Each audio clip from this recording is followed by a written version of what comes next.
the orders as have been sought in the application of the 25th.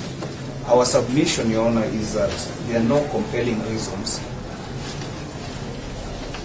or convincing arguments that have been put forth in support of this application. I'll try to assist even the applicants to some of the compelling reasons that are usually advanced by the prosecution for the applicants. So, firstly, there is no evidence that has been put forward by the applicants to show that the respondents have a capacity to influence. If you look at the application that is before you, Your Honor, more particularly, there's these two paragraphs which were referred to you as paragraph 9 of the supporting affidavit. The applicant states that there is a very high likelihood that the respondent, it doesn't tell us which respondent, just says that it's a respondent.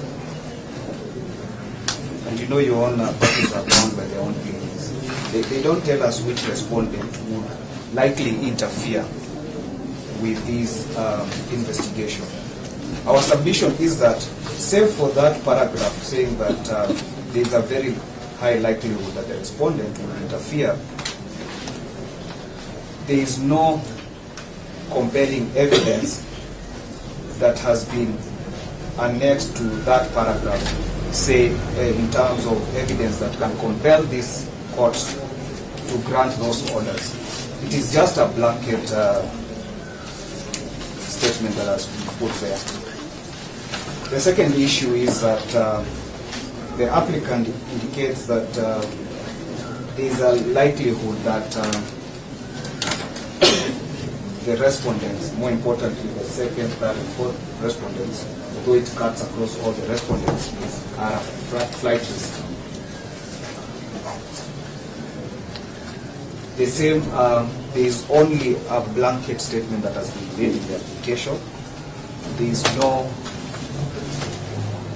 supporting evidence to back up that blanket statement that has been made in the application.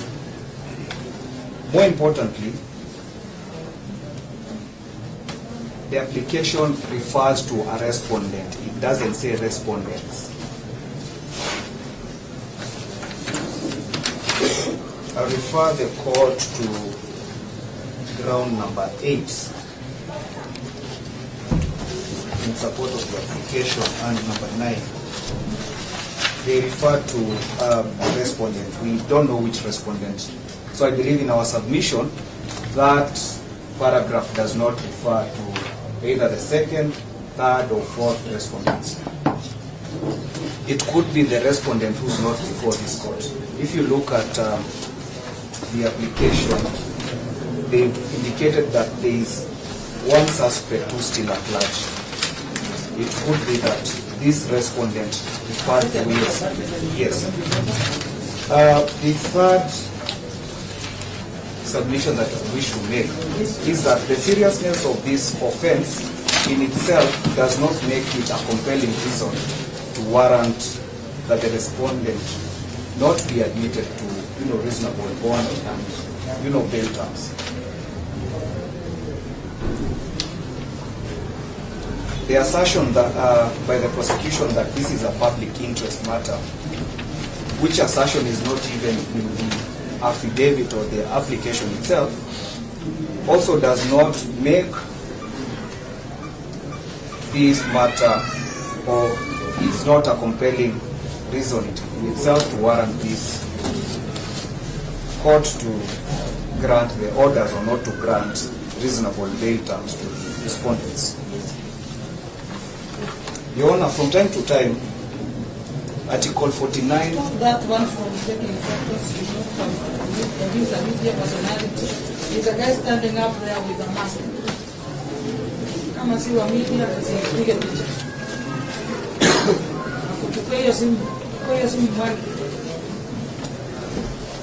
Yes, proceed. Our humble submission is that, save for these blanket statements which are being made by the applicant,